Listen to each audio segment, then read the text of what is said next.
एक लौकिक उदाहरण देता हूं ताकि आपको बात समझ में आ जाए कि ईश्वर सब जगह है, वो दिखता कैसे है। हो सकता है आपने वो उदाहरण सुना हो। अपनी बात ठीक से समझाने के लिए कहते हैं कि एक राजा ने अपने मंत्री से कहा, बुद्धिमान मंत्री से, जो आस्तिक था, वेद को मानने वाला भी था, और वेद को जो मान लेता है परमेश्वर को अपने आप मान लेता है। उससे कहते हैं कि आप ईश्वर ईश्वर कहते हैं, ये ईश्वर कहां रहता है,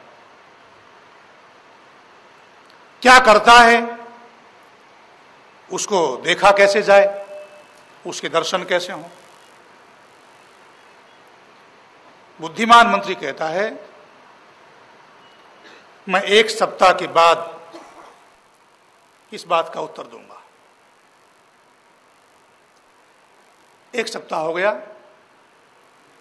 मंत्री को भी थोड़ी सी चिंता हो गई कि राजा को मैं कैसे समझाऊं कि परमेश्वर कहां रहता है, क्या करता है, कैसे उसके दर्शन हो सकते हैं।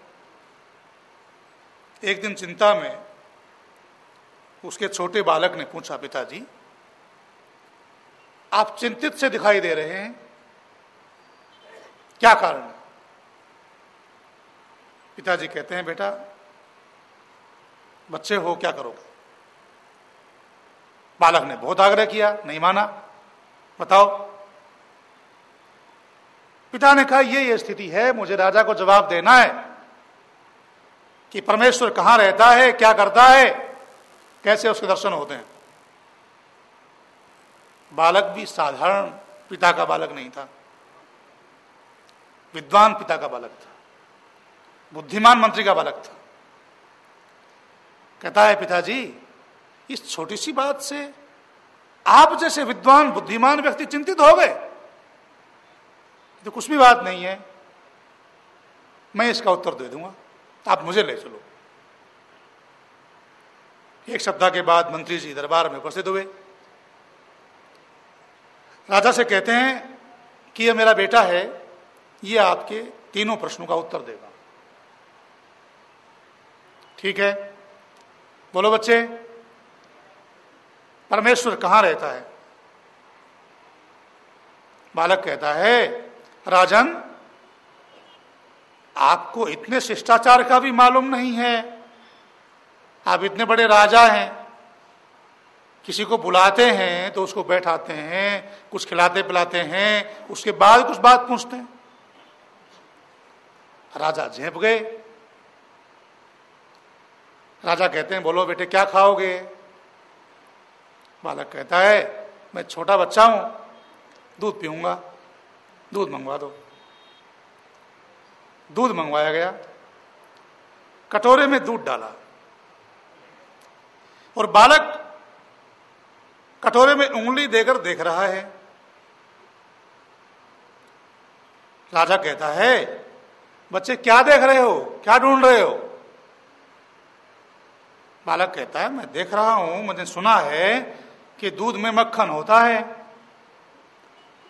और आप कहते हैं ये दूध मीठा भी है, तो मुझे तो इसमें मक्खन भी नहीं दिख रहा और मीठा भी नहीं दिख रहा, मैं उस मक्खन को ढूंढ रहा हूं।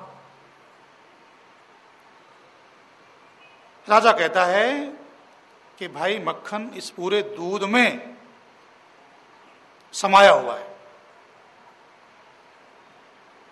पूरे दूध में समाया हुआ है।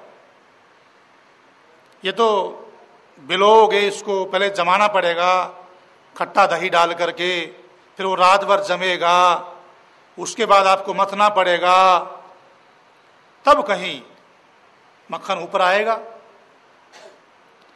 तो बालक कहता है, राजन आपके 2 प्रश्नों का उत्तर ये है, जैसे इस दूध में, पूरे दूध में मक्खन व्यापक है, इसी प्रकार से ब्रह्मांड के कण कण में परमेश्वर व्यापक है। और जैसे इस दूध को जमाया जाएगा, उसके बाद इसको मथा जाएगा, जब दही बन जाएगा तब कहीं मक्खन निकलेगा। ऐसे ही योग की 8 सीढ़ियों को पार करके उनका जो आप मंथन करेंगे 7 सीढ़ियों का, तब जो 8वीं सीढ़ी आएगी समाधि की, उसमें आपको परमात्मा के दर्शन होंगे। ऐसे नहीं हो जाएंगे। जब दही जैसा, मक्खन जैसा छोटा सा पदार्थ निकालने के लिए आपको कम से कम 24 घंटे की या 12 घंटे की मेहनत करनी पड़ती है, तो परमेश्वर जो कि सारे ब्रह्मांड का नायक है, उसको आप देखना चाहते हैं, उसको आप प्राप्त करना चाहते हैं, तो आप 1 मिनट में ही प्राप्त कर लेंगे क्या? तो उसको प्राप्त करने का तरीका है यम, नियम, आसन, प्राणायाम, प्रत्याहार, धारणा, ध्यान, इन 7 सीढ़ियों को पार करना पड़ेगा, अपने मन का मंथन करना पड़ेगा, तब कहीं आप समाधि अवस्था में जाकर के परमेश्वर के दर्शन कर सकेंगे। इन आंखों से तो नहीं होंगे। राजा कहता है ठीक है, मैंने मान लिया कि परमेश्वर है और सब जगह है, और ऐसे उसका दर्शन होता है, पर यह बताओ बेटे वो करता क्या है? बालक कहता है महाराज आप ये प्रश्न गुरु बनकर पूछ रहे हो या शिष्य बनकर पूछ रहे हो? राजा कहता है कि गुरु बनकर कोई नहीं पूछता, शिष्य बनकर ही पूछते हैं। बालक कहता है तो गुरु तो तुम्हारे चरणों में खड़ा हुआ है और तुम ऊपर बैठे हुए हो सिंहासन पर।